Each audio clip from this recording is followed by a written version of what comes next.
Good morning, everyone, and welcome to our live coverage of the latest mission from Cape Canaveral Space Force Station. Well, Robinson Smith will be providing our commentary for the duration of this coverage. We're broadcasting live, as we always do, from the Spaceflight Now News Center here at NASA's Kennedy Space Center.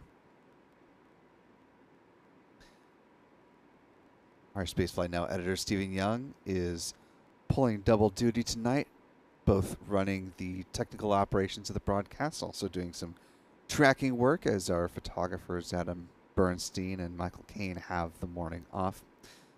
Rest assured, Stephen won't be alone in that venture, though. Our friends Pete Carsons with Max Q Productions and Chuck Briggs also helping out this morning.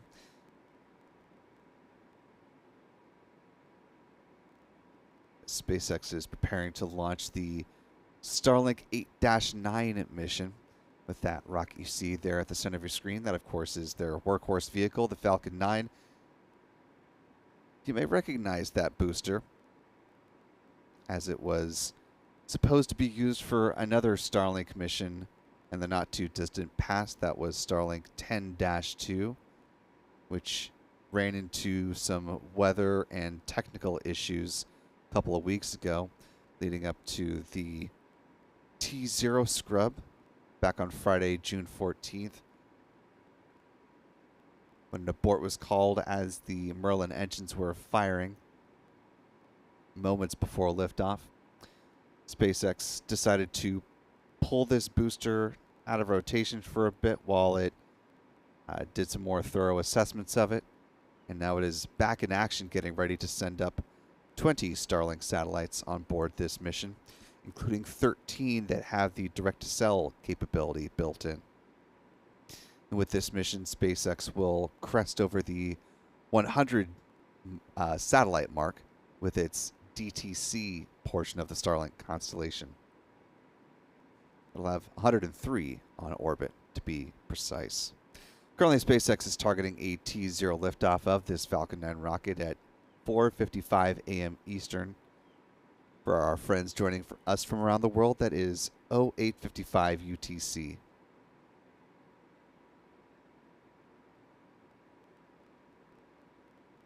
Appreciate the little more than 800 of you who are joining with us live as we're getting rolling this morning. I know it's sort of an odd hour for a number of folks here in the United States, so appreciate those who are either staying up late, getting up early, whatever a combination of sleep deprivation or caffeine that is fueling your time with us. Certainly appreciate you being here. If you haven't already and you'd like to help us out, if you could, do us a favor, hit that like button, share the stream. It allows more folks to find this live coverage as we continue to roll merrily along here.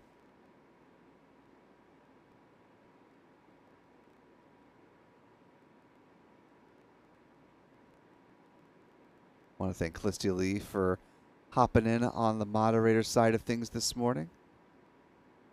Now, it's been a couple different shuffles of the T0 time today, so appreciate you hanging tough with us, Callistia, and it's good to see you this morning. We're also powered by a wonderful channel member community here on YouTube, so thanks to folks like Wicked Code, Mark Otto, Kelly Alexander, Zephyr Wolf, the Astronomers, Rita Loy, Snugglebug, and many others. Paul Blau, Richard P. Gallagher. Channel membership comes with a number of perks, including discounts at our online shop, shop.spaceflightnow.com, access to member-only videos here on YouTube, and of course the ability to watch all the moments of liftoff from here at the Cape in 4K.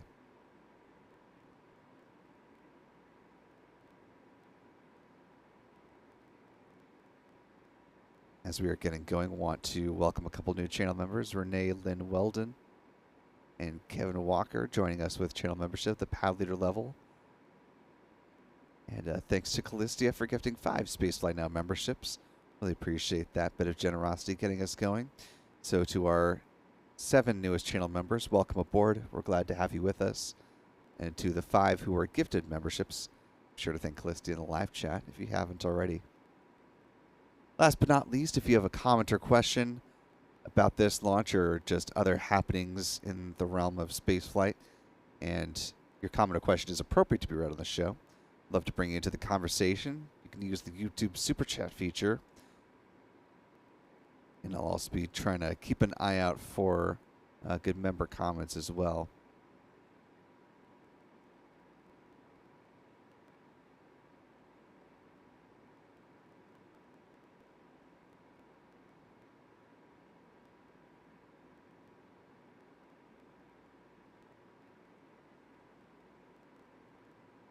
Also, as we're getting rolling, one last bit of housekeeping. If you haven't subscribed to Spaceflight now yet, it's free, quick, and easy to do so. And we are oh so tantalizingly close to 250,000 subscribers. When you do so, be sure to click that bell icon and turn on all notifications. And that way, you'll be sure to be alerted the next time we start one of these live streams or post a new video here to the channel. With all that out of the way, it's now T-minus 52 minutes, 27 seconds and counting.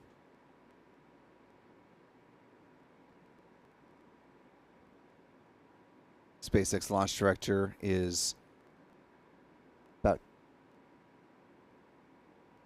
a little more than 10 minutes away from taking the poll for the start of propellant load. Again, as a reminder, that poll time at the T-minus 38 minute mark, that is a nominal time.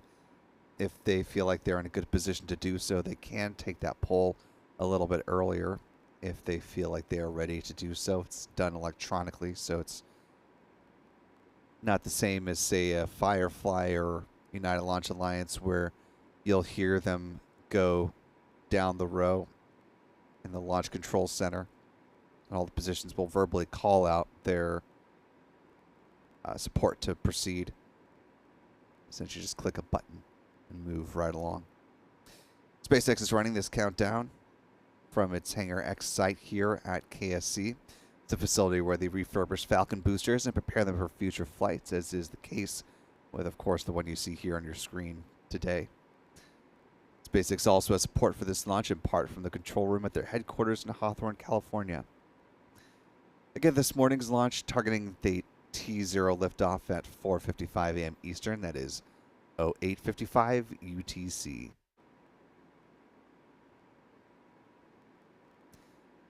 If needed, and as long as they have not begun fielding, SpaceX does have backup opportunities for this mission that last until 5:59 a.m. Eastern. Again, that is as long as fueling has not yet started.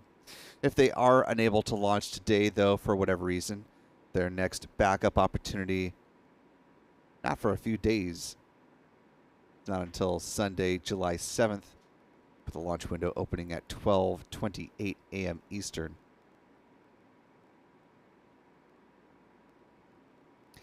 SpaceX did not explicitly state if they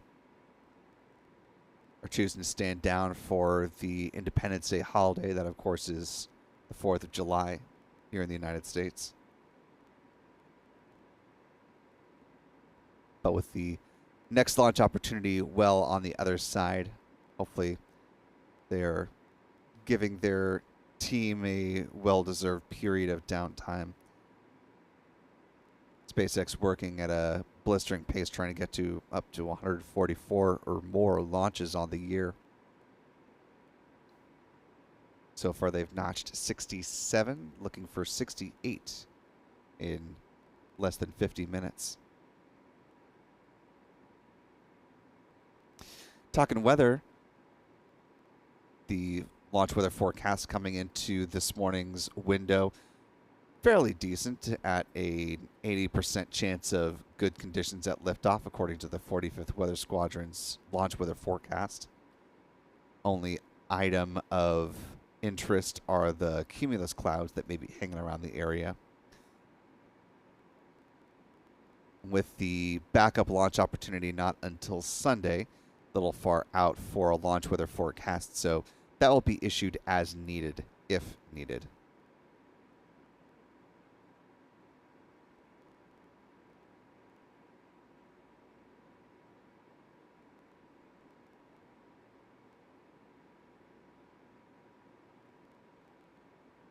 As I was mentioning, SpaceX currently standing at 67 launches on the year, looking for its 68th, 2024.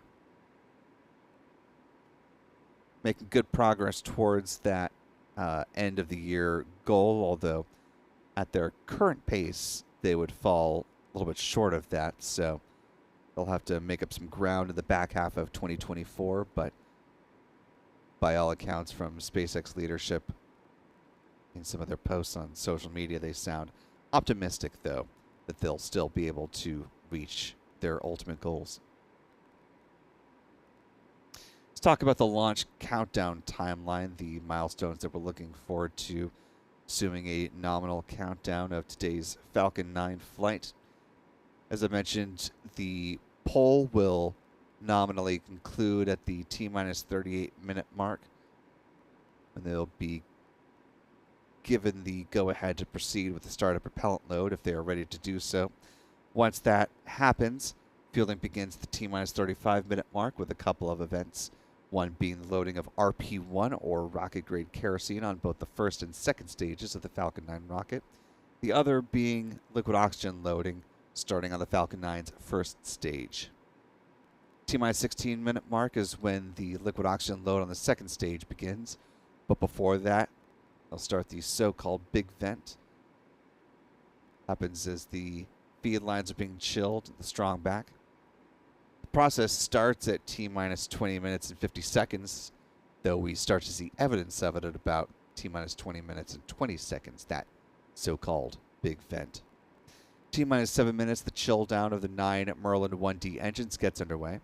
That process involves flowing a small amount of liquid oxygen through the plumbing and turbo pumps. It protects the engines from the risk of thermal shock and damage during the startup sequence. About 6 minutes before liftoff, the first stage kerosene tank should be full. Then at T-minus 4.5 minutes, the strong back retract process begins. It starts with the clamp arms underneath the payload fairings opening up, and then the transporter erector with a strong back will recline about 1.5 degrees away from the Falcon 9 rocket. It stays in that position until liftoff, at which point pull back in a much more rapid fashion to clear the way for the vertical climb of the Falcon 9. For those eagle-eyed viewers on social media, you may have seen some testing of the Blue Origin's strong back system. It'll operate a little differently than what we see here on a Falcon 9 rocket, so looking forward to further testing of that from Blue Origin, looking at a launch for the first time of New Glenn later this year in the September to October timeframe, sending the Escapade mission on its way to Mars. Those satellites being built by Rocket Lab, launched on behalf of NASA. Coming back to this mission, about 3 minutes out from liftoff, the first stage liquid oxygen tank should be full. T-minus 2 minutes, the liquid oxygen tank on the second stage is full, at which point the Falcon 9 is fully loaded with 1 million pounds of propellant. In the final 60 seconds, control of the countdown is handed over from the ground sequencer to the Falcon 9's onboard flight computers. The propellant tanks are brought up to flight pressure. 45 seconds out, the SpaceX launch director will give their go for launch if they're ready to proceed. The engine ignition command will be issued at T-minus 3 seconds. And of course, if all 9 Merlin 1D engines ignite and are healthy, the flight computer will give the command for the hold down clamps to release the Falcon 9 for a T0 liftoff. Again, that's coming up at 4:55 a.m. Eastern, 08:55 UTC, or in other words, T-minus 44 minutes and 21 seconds.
As folks are cruising into the live chat this morning, go ahead and let us know where you're watching from. Already seen some people checking in from here in Florida. Kevin Perry joining us from the UK.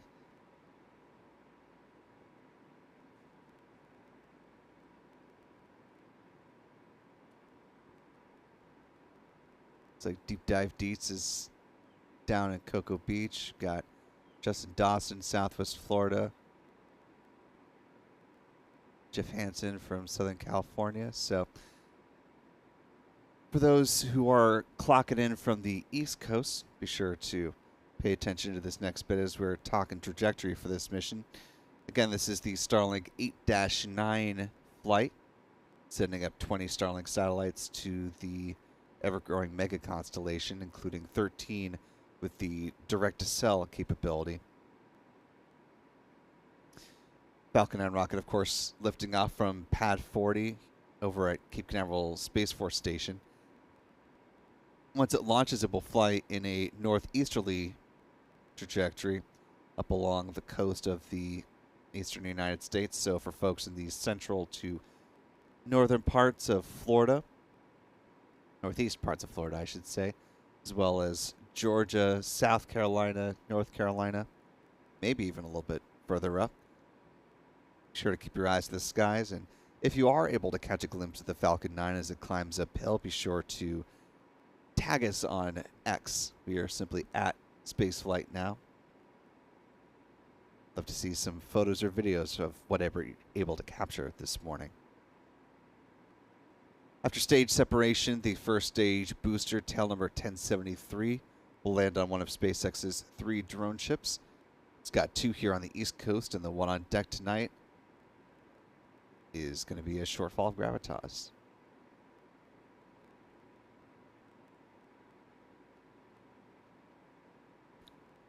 Pardon the typo there. Upper stage will continue on with the Starlink satellites. Fairing halves will jettison just a bit downrange of the map as well, and SpaceX will use one of its 2 East Coast recovery vessels to scoop up the fairing halves. Tonight, they're using Bob. Those fairing halves float down to the waters of the Atlantic Ocean, supported by parachutes. SpaceX saves about $6 million per recovery effort, so it's an important part of their business model to make sure they are able to bring those fairing halves back on board and refurbish them if they are able to. SpaceX is also in the process of certifying both its first stage boosters and its fairing halves for up to 40 flights apiece.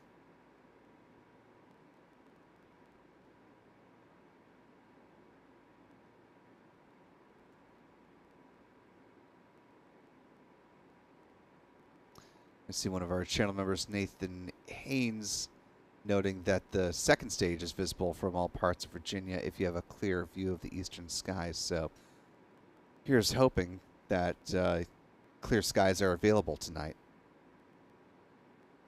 for our friends in the Virginia part of the United States.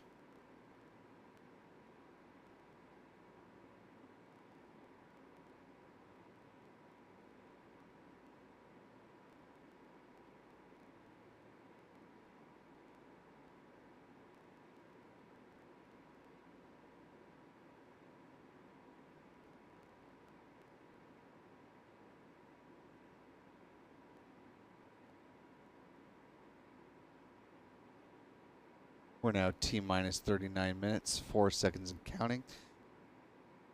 Just about a minute away now from the nominal point when the SpaceX launch director will make the call on the start of propellant load.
We're now T minus 37 minutes, 9 seconds and counting.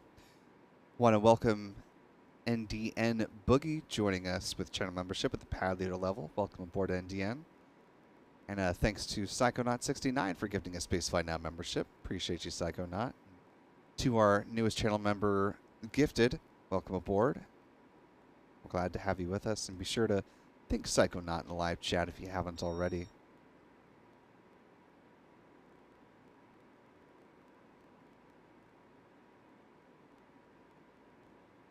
We're now T-minus 36 minutes, 34 seconds and counting. At this point, if SpaceX is continuing to target that 4:55 departure time, they will have taken the call on the start of Propelload, which should begin now just a little more than a minute.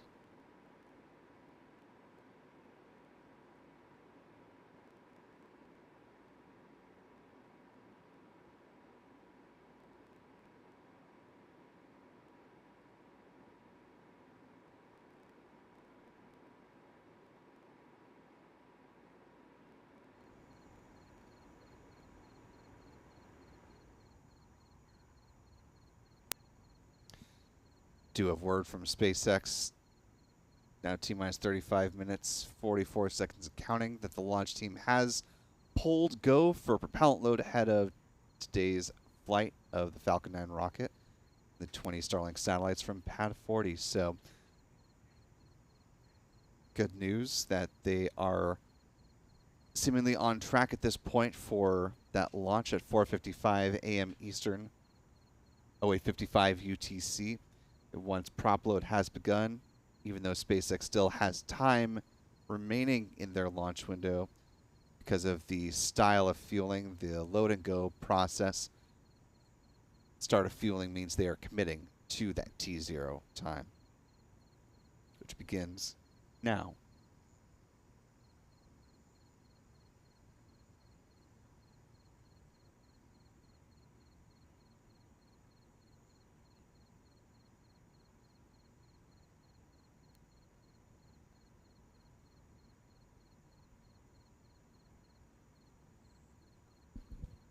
For those who may not have been with us, as we were explaining the countdown timeline, fueling began at T-minus 35 minutes, so 30 seconds ago now.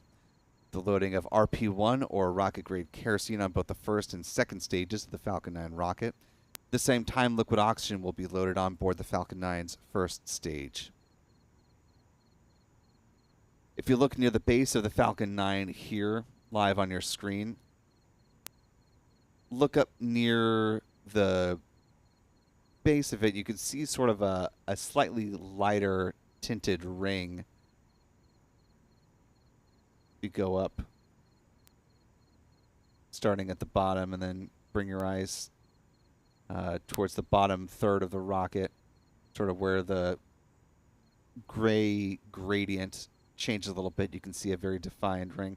It's about at that point where we'll start to see some frost forming as the super cold densified liquid oxygen is loaded on board the Falcon 9's first stage LOX tank.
Currently T-minus 30 minutes, 56 seconds and counting.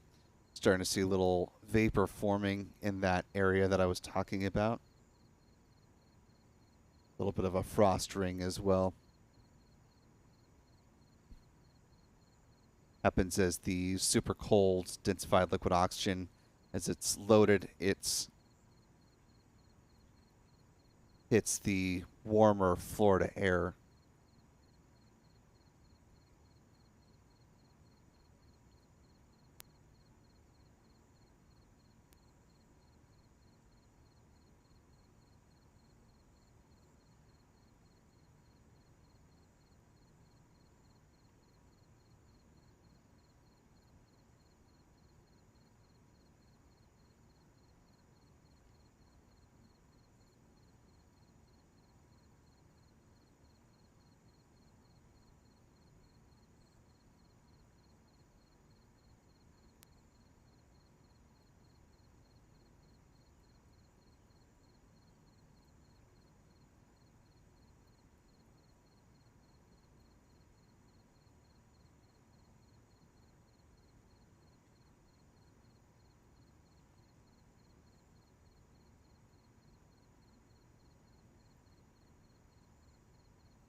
Currently T-minus 28 minutes, 33 seconds and counting.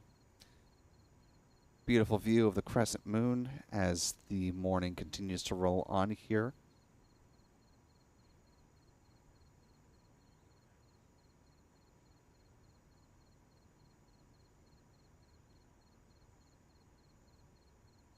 At this point in the fueling process, SpaceX has begun loading cryogenic helium onto the pressure vessels on the Falcon 9 first stage. That helium is used to pressurize the main propellant tanks during flight. That same process will begin on the storage tanks of the second stage at about the T-minus 25 minute mark. Taking a look at the live chat, want to thank the now more than 1,500 of you who are joining with us live this morning. If you haven't already, we'd certainly appreciate it if you could hit that like button for us. Allow some more folks to find their way into the live stream as we continue to roll along here. Also want to thank one of our wonderful channel members, Mark Otto, for gifting 10 Spaceflight Now memberships. Really appreciate that generosity, Mark. And to our 10 newest channel members, welcome aboard. We're glad to have you with us. Be sure to thank Mark in the live chat if you haven't already.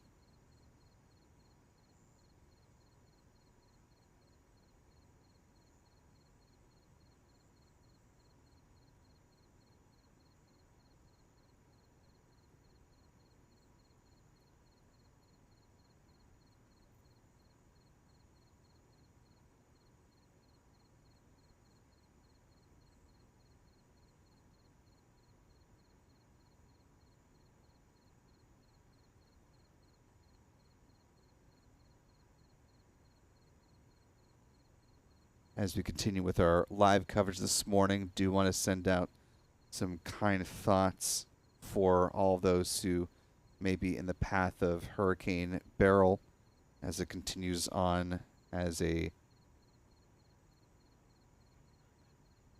what was at one point a Category 5 hurricane, has been varying in strength, though, as it's made landfalls.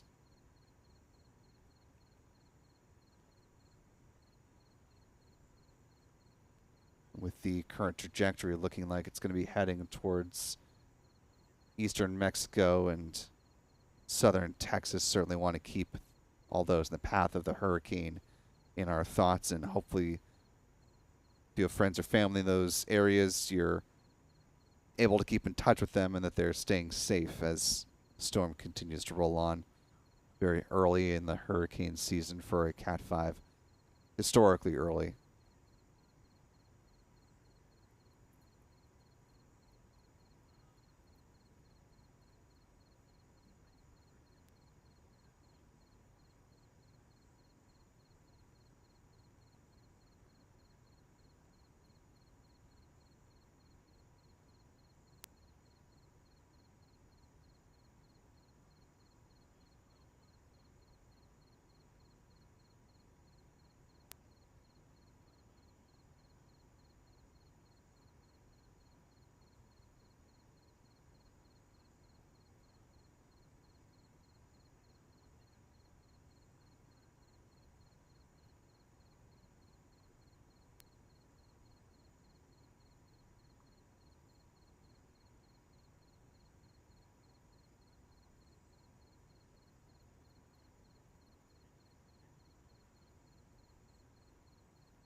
Currently at T-minus 24 minutes, 34 seconds and counting.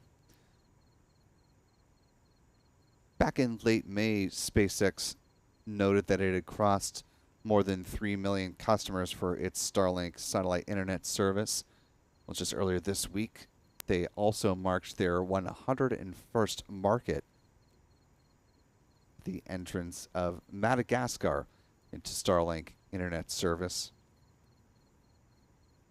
As you're taking a look at the map of this part of the African continent, you'll note that the light blue shaded countries are where Starlink internet service is currently available. The darker shades, as you can see in that key, are waitlisted or coming soon.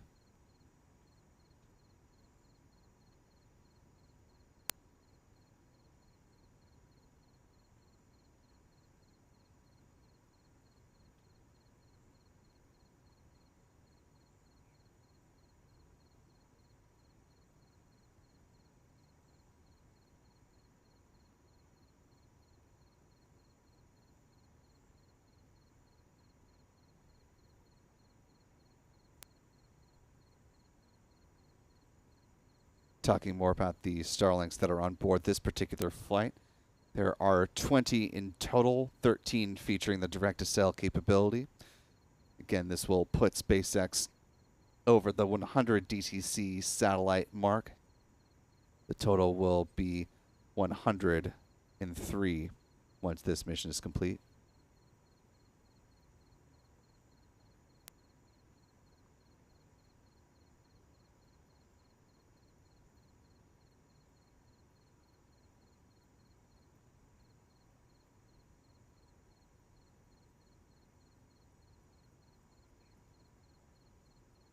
This is SpaceX's 48th dedicated Starlink launch in 2024. Each of these satellites clocks in at about 1,760 pounds, or about 800 kilograms. With their solar panels unfurled, they have a wingspan of about 100 feet or 30 meters. They use argon hull thrusters for in-orbit maneuvers. They're built in Redmond, Washington, which is near Seattle. They'll be deployed at about 174 miles or 279 kilometers in altitude at a 53.16 degree inclination.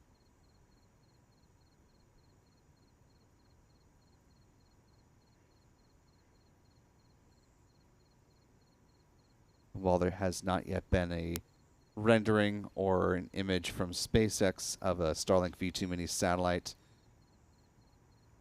in its on-orbit configuration, this photo captured from one of HEO Robotics satellites from last year gives us a general idea of what a V2 Mini looks like when it's on orbit.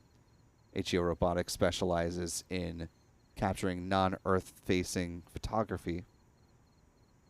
Its ability to image other objects on orbit.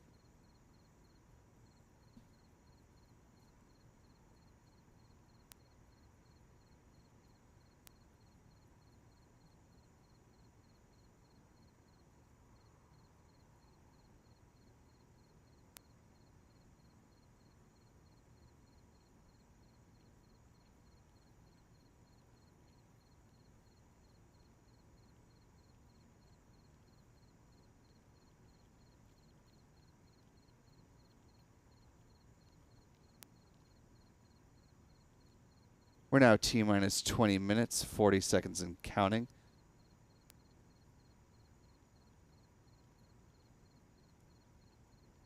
The so-called big vent is coming up visibly in about the next 10 seconds or so. SpaceX is starting the process of chilling the feed lines before it starts second stage LOX load.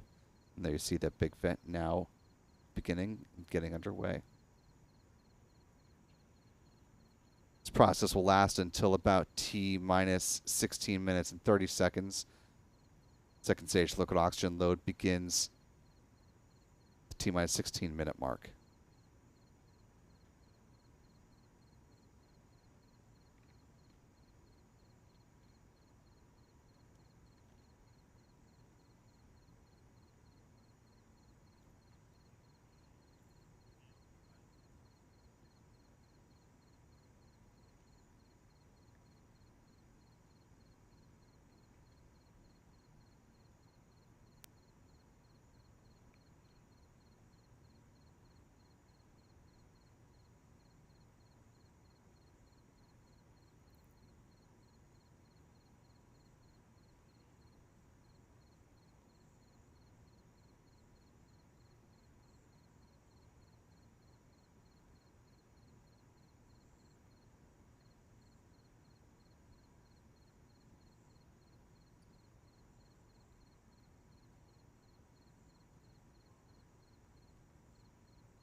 We're now T-minus 16 minutes, 52 seconds and counting.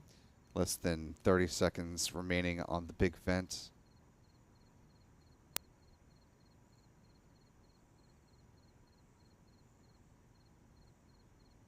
Taking a look at the live chat. Want to thank the now more than 2,200 of you that are with us live this morning.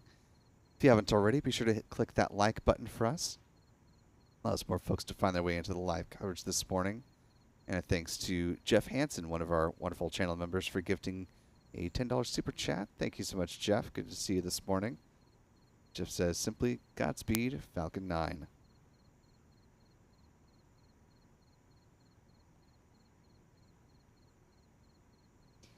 With the big vent wrapping up here, just petering out. Second stage liquid oxygen load is now getting underway.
currently T minus 14 minutes, 37 seconds and counting.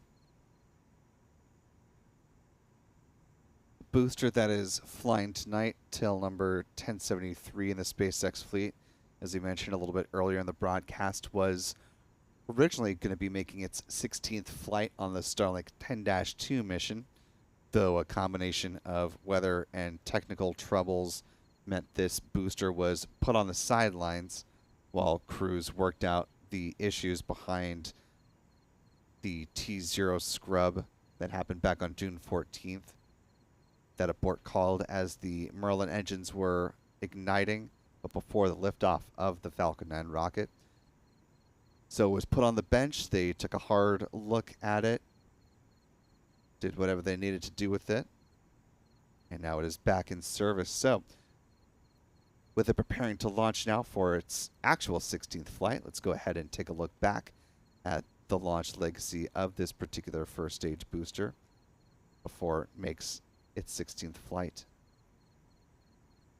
It began launching back on May 14th of 2022 with its very first Starlink mission, that being Starlink Group 4-15, sending 53 version 1.5 Starlink satellites to low Earth orbit.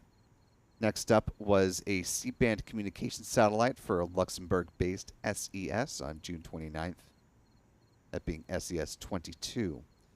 That was followed by a pair of Starlink missions, 4-26 on August 10th and 4-35 on September 24th.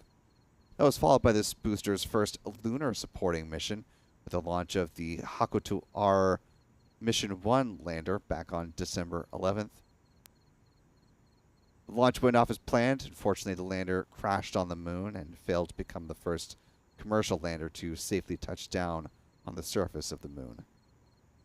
February 7th, 2023, B-1073 launched the Amazonas Nexus satellite. This was a Spanish communications satellite for Hispasat that covers the Americas, Europe, and North Africa, followed by a mission to the International Space Station with the Commercial Resupply Services, or CRS-27 mission, launching on the Ides of March back in 2023. Missions 8 through 13, all Starlink flights.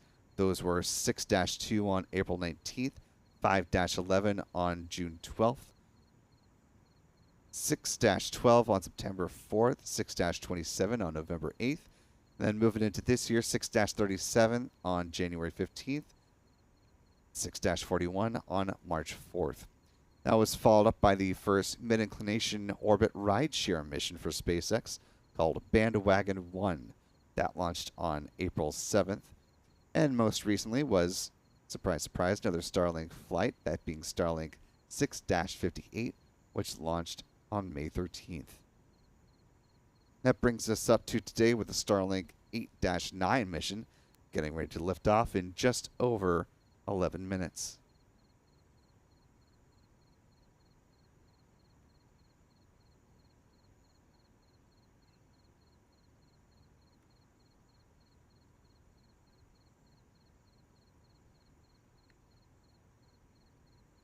Coming up, the next fueling milestone that we're anticipating here will be the chill down of the 9 Merlin 1D engines. That's coming up at T-7 minutes. That process involves flowing a small amount of liquid oxygen through the plumbing and turbo pumps, and it helps protect the engines from the risk of thermal shock and damage during the startup sequence.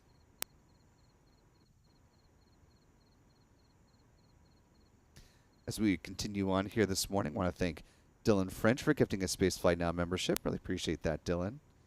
To our newest channel member, welcome aboard. We're glad to have you with us. And be sure to thank Dylan in the live chat if you haven't already. And a thanks to Alan Atkins for a $2 super chat as well. Thank you, Alan. Appreciate your support this morning.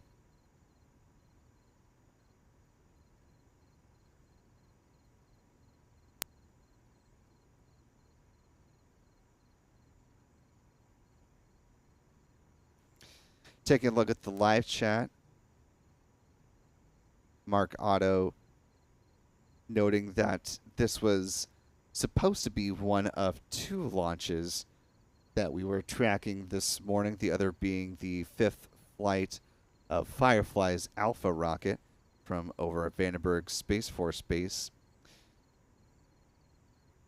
Those who were watching the first launch attempt on Monday, you'll note that they ran into some ground equipment issues as they were within the final 10 seconds of the count.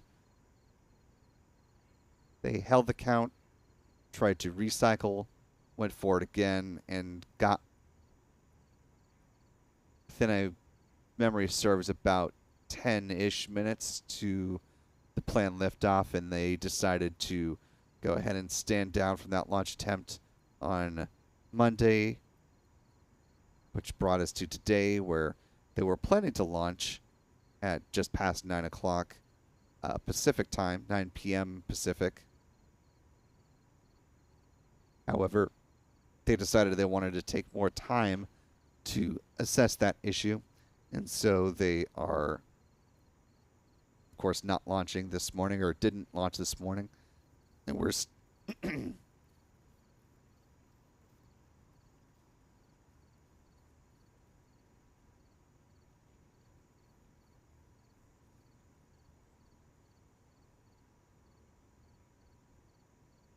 to finish that thought, we're still awaiting a new planned launch date from Firefly for that mission. When it does launch, it will send up 8 CubeSats on behalf of NASA, sourced from a combination of NASA centers as well as some universities from around the United States. We're now T-minus 7 minutes, 49 seconds and counting. Again, just a little under a minute from the chill down sequence for those 9 Merlin 1D engines. While we still have time, let's go ahead and talk about the Falcon 9 rocket itself. Of course, the workhorse vehicle for SpaceX. Standing tall at 70 meters or 229 feet with a diameter of 3.66 meters or 12 feet. Majority of that made up by the Falcon 9's first stage. Bottom 2/3 of the rocket. Of course, this is booster 1073 in the SpaceX fleet, which has flown 15 times before. At the base of the first stage are those 9 Merlin engines, which burn a combination of rocket-grade kerosene and liquid oxygen and produce 1.7 million pounds of thrust. Around the engine compartment are the black carbon fiber landing legs, which will be used to land the first stage on the drone ship. Again, today they're using a shortfall of gravitas. Above the first stage is the inner stage. This is a composite structure consisting of an aluminum honeycomb core, which is surrounded by carbon fiber. In the image on the right-hand side of your screen, you can see those deployable hypersonic grid fins. These are titanium winglets that provide stability and steering for the Falcon 9 as it comes back through the atmosphere tail first, like a big old dart towards the drone ship. At the top of the inner stage are 3 mechanical latches that attach to the second stage. In the first stage of main engine cutoff, high-pressure helium is used to release those latches, and 4 pneumatic pushers ensure a clean separation. The second stage engine nozzle is also housed safely inside the inner stage adapter until stage separation. Speaking of that second stage, the upper stage of the Falcon 9 powered by a single modified Merlin engine called a Merlin vacuum engine, or an MVAC engine. It's equipped with a large nozzle which is optimized for burns in the vacuum of space, hence the name. It produces more than 200,000 pounds of thrust and it will be fired twice on today's flight, placing the 20 Starlink satellites into their intended orbit. The MVAC engine burns the same prop mix, that being RP1 and LOX, same as the first stage. Following Starlink satellite deployment, there will be a third ignition of this engine for a deorbit burn. That's important because it helps drive the upper stage back into the atmosphere where it will burn up and help eliminate the risk of creating any unnecessary space debris on this mission. Finally, at the top of the rocket, of course, are the payload fairings, which encapsulate and protect the 20 Starlink satellites. These fairings are made up of a carbon composite material and are 13.1 meters or 43 feet tall, 5.2 meters or 17.1 feet in diameter.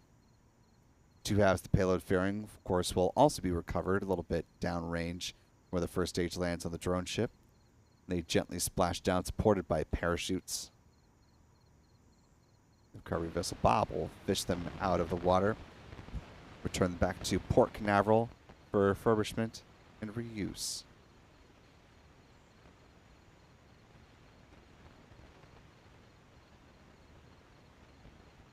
We're now at T-minus 4 minutes, 25 seconds and counting.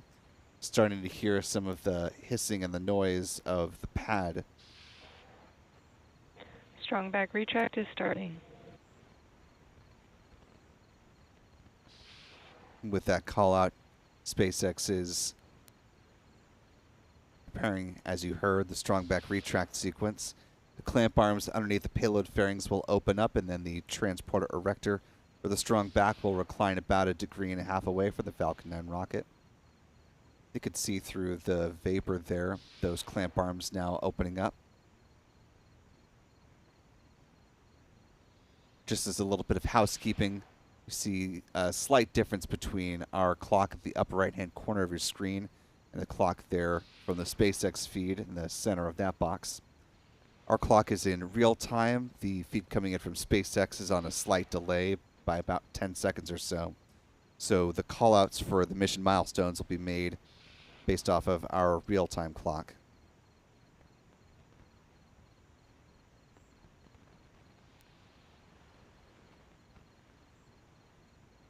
We're now just a little more than 3 minutes away from liftoff. Certainly appreciate that now more than 4,700 of you who are watching with us live. If you haven't already, we'd certainly appreciate it if you could hit that like button for us and allow some more folks to find their way into our live coverage as we approach the point of liftoff now less than 3 minutes away.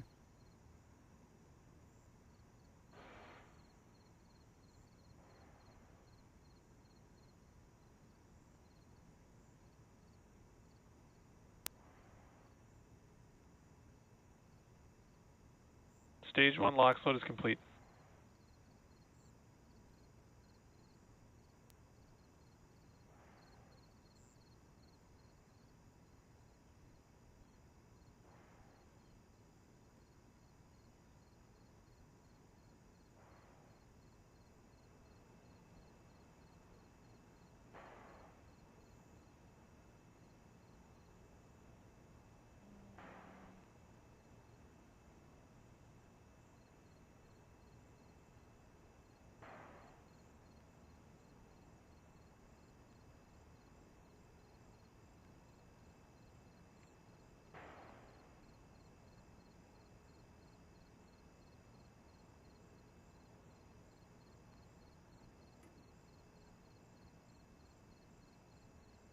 Stage 2 LOX load is complete. With that call out, the SpaceX Falcon 9 rocket is now fully loaded with 1 million pounds of propellant, just now about 1.5 minutes away from the planned liftoff of the Falcon 9. That additional venting you're seeing are the ground gas closeouts.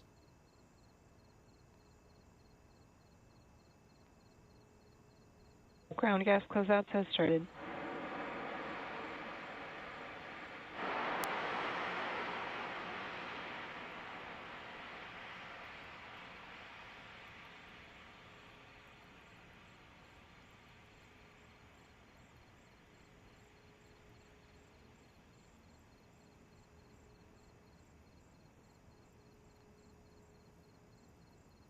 And with less than a minute to go, we're going to go ahead and keep our focus Falcon 9 is in startup.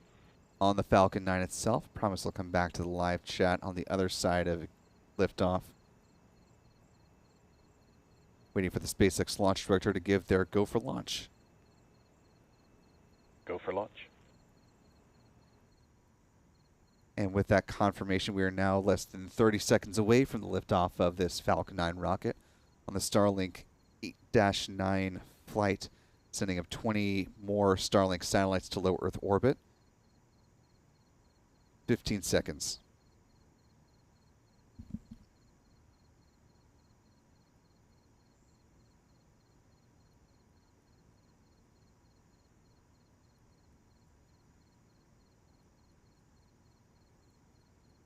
Engine ignition.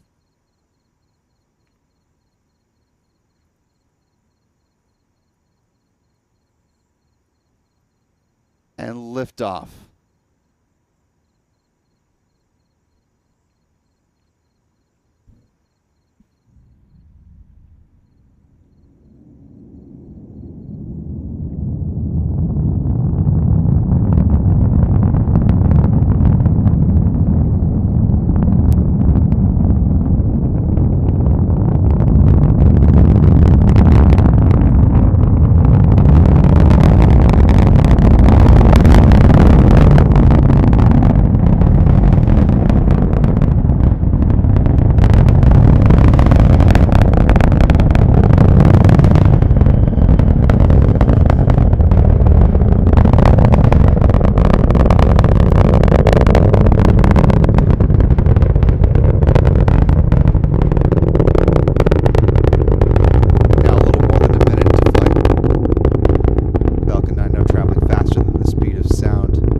call for MVAC chill. They are thermally conditioning that Merlin vacuum engine, preparing for its ignition.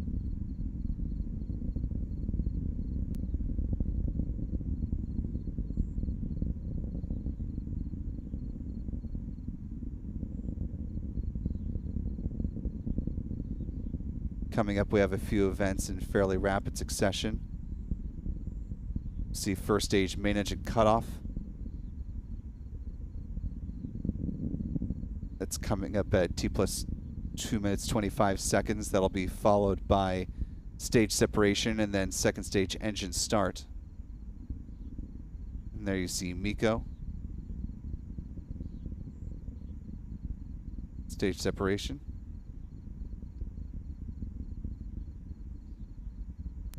SES-1.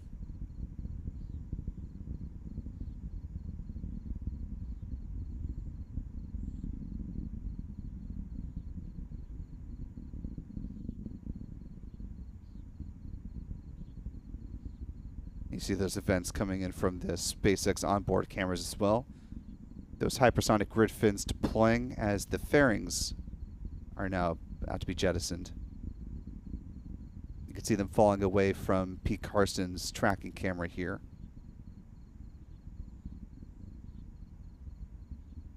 Fairing separation confirmed.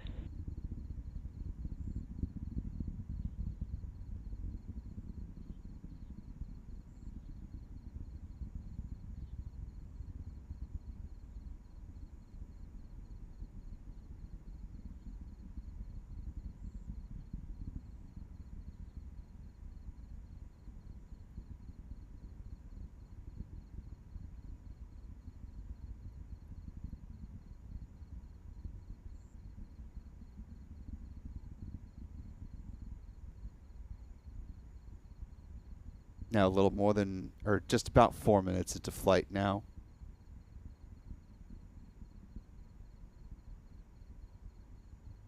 Next milestone we're anticipating is the start of the first stage entry burn. It's coming up now less than 2 minutes at T plus 6 minutes and 6 seconds.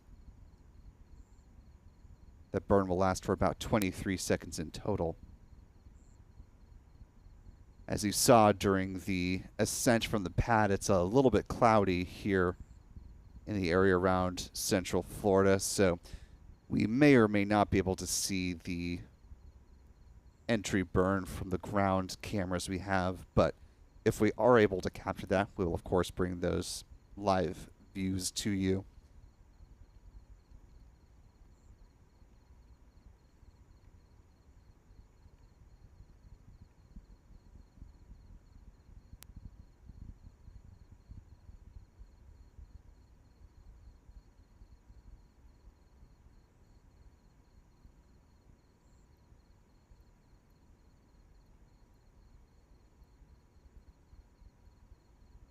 Now a little more than 5 minutes into flight. Those bursts you're seeing there in the box at the top right-hand corner of your screen, they were seeing it between the hypersonic grid fins, those the cold gas thrusters.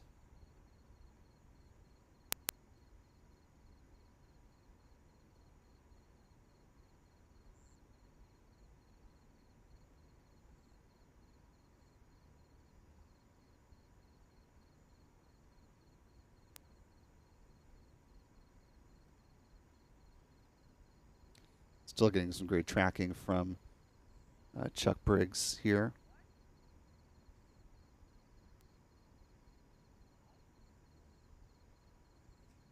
Coming up on that first stage entry burn at now just a few seconds away.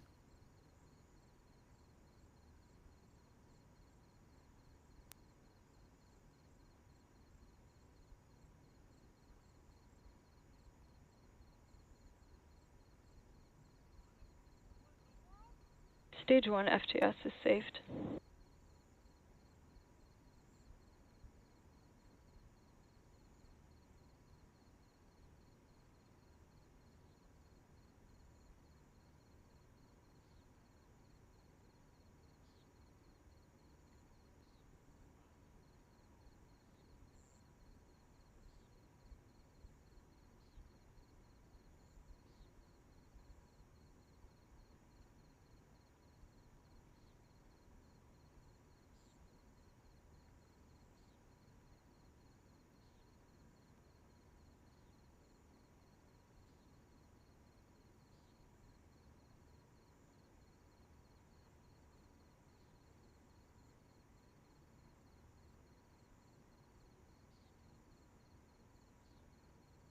We're now at T plus 7 minutes, 15 seconds and counting.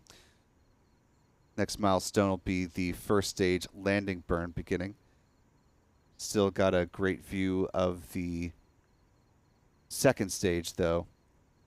Peeking in between some cloud cover. That was Chuck's view. Looks like Pete's getting clouded out as well.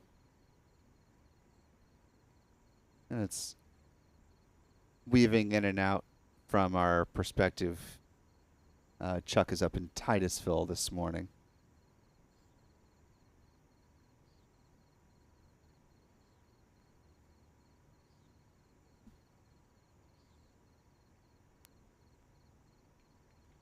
Coming up on the start of the landing burn.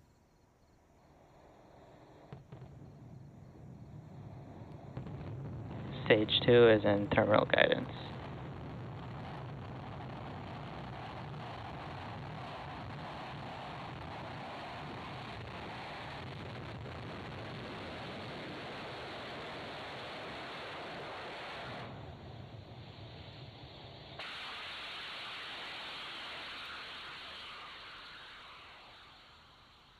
Stage 2 FTS is saved. And for a 16th time, the first stage has landed on the drone ship. See that Merlin vacuum engine about to cut off momentarily.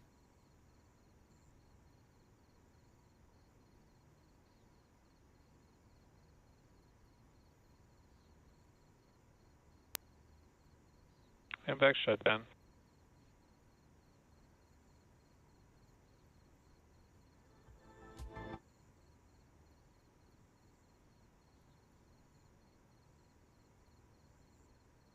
And with that, the upper stage has now gone into a parking orbit where it will coast until T plus 51 minutes, 57 seconds. There will be a brief 1 second burn, setting up the Starlink satellites to deploy at T plus 1 hour and 51 seconds.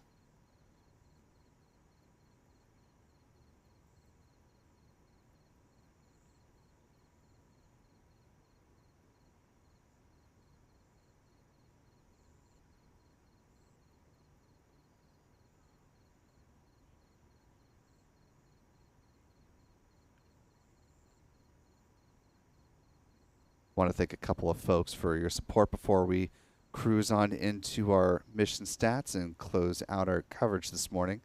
Thanks to one of our wonderful channel members, Alan Gable, with a $20 super chat. Thank you so much, Alan, for supporting us at that level.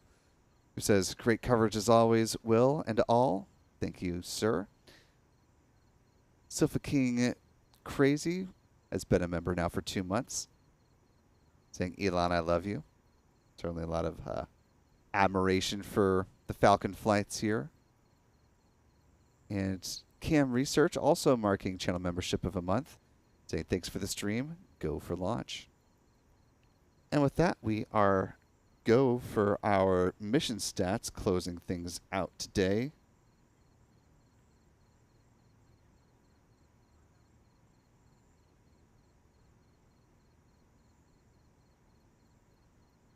This was the 16th flight of this particular booster, 1073.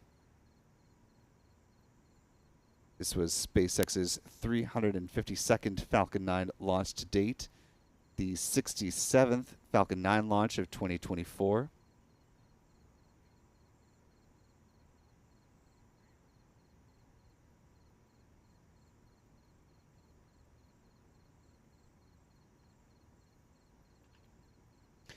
The 295th Falcon booster reflight of the launch of a booster that has flown at least once. This was SpaceX's 68th orbital launch of the year, including the Falcon Heavy launch just last month. This was SpaceX's 120th orbital launch within the last 365 days. The 195th for SpaceX from this pad, and the 250th overall orbital launch from Pad 40. With this launch, here's where the bar chart for SpaceX stands for their Falcon family. Moving on to some recovery stats. This was the 76th landing of a booster on the drone ship, a shortfall of gravitas. This was SpaceX's 256th drone ship landing. and the 327th overall SpaceX booster landing to date. Finally, with some industry stats, this was the 49th launch from Florida this year, the 72nd orbital launch from U.S. soil, the 79th from a U.S. rocket company, and the 128th orbital launch from around the world. With a trio of launch mishaps, this is where the pie chart currently stands. The U.S. continues to hold a little more than 60% of the pie, much of that driven by SpaceX and its Starlink missions. China in the second spot with a quarter of the pie, 32 missions on the year. Russia has 8, Japan notching its 4th flight not too long ago with its 3rd H-3 rocket launch. Iran and India both with 2 launches apiece. North Korea with 1 launch, which ended in a mishap.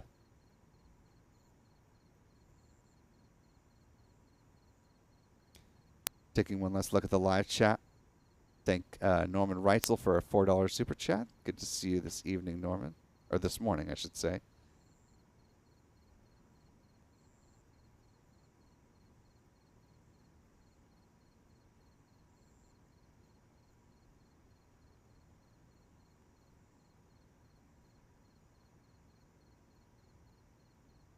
And with that, we're going to go ahead and close things out, folks.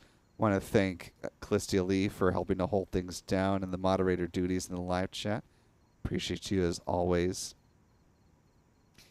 Our thanks to our friends Pete Carstens and Chuck Briggs for helping provide tracking views of the Falcon 9 rocket. Thanks, as always, to our editor Stephen Young for not only providing technical support in this broadcast, but also jumping into the tracking position as well tonight.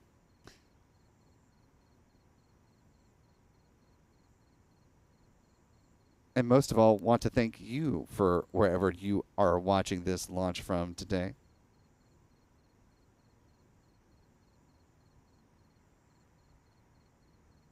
Again, just as a point in time for where we are at the mission, we're about 40 minutes away from that 1 second burn of the Merlin vacuum engine, and then the Starlink satellites will be deployed about 8 minutes after that. For all of us here at Spaceflight Now, I'm Will Robinson Smith. Remember, be good to yourselves, be good to others. Continue to keep a good thought for all of those in the path of Hurricane Beryl, that you stay as safe as possible. And to all of our friends here in the United States, wish you a very happy and safe Independence Day. Go spend it with family and friends. Throw some meat or veggies on the barbecue if you got one. Enjoy some downtime if you're able to take full advantage of the holiday. And folks, we will see you next time. Bye-bye.